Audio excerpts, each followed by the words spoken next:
আল্লাহ যখন এই পৃথিবী সৃষ্টি করলেন, পৃথিবীর মধ্যে ভাইব্রেশন হচ্ছিল, কাঁপাকাঁপি। আল্লাহ পৃথিবীর কাঁপাকাঁপি বন্ধ করার জন্য পেরেকের মতো পাহাড়গুলোকে পৃথিবীতে ঢুকে দিলেন, কাঁপাকাঁপি বন্ধ হয়ে গেল। এই দৃশ্য দেখে ফেরেশতারা বলে, ইয়া রাব, পাহাড়ের এত শক্তি, আপনার সৃষ্টির মধ্যে পাহাড়ের চেয়ে শক্তিশালী কিছু আছে? আল্লাহ বললেন আছে। সেটা কি? আল্লাহ বললেন সেটা লোহা, কারণ লোহা দিয়ে পাহাড় কাটা যায়, ঠিক কিনা? লোহার কথা শুনে ফেরেশতারা অবাক। ফেরেশতারা প্রশ্ন, তাহলে আপনার সৃষ্টির মধ্যে লোহার চেয়ে শক্তিশালী কিছু আছে? আল্লাহ বললেন আছে। কি সেটা? আন্নার, আগুন। কারণ আগুন লোহাকে কি করে? গলিয়ে ফেলে। ফেরেশতারা শুধু অবাকই হচ্ছে। ফেরেশতারা বলে, আগুনের চেয়ে শক্তিশালী কিছু আছে? আল্লাহ বলে আছে, আলমা, পানি। কারণ আগুনে দাউ দাউ করে জ্বলে ওঠা আগুনের মধ্যে পানি দিলে আগুন অস্তিত্ব হারায়।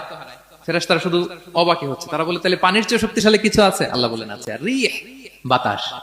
কারণ বাতাস পানিকে একদিক থেকে আরেক দিকে নিয়ে যায়। জলের মধ্যে বায়ুর উচ্ছ্বাস লাগলে জলোচ্ছ্বাস তৈরি হয়, ঠিক কিনা?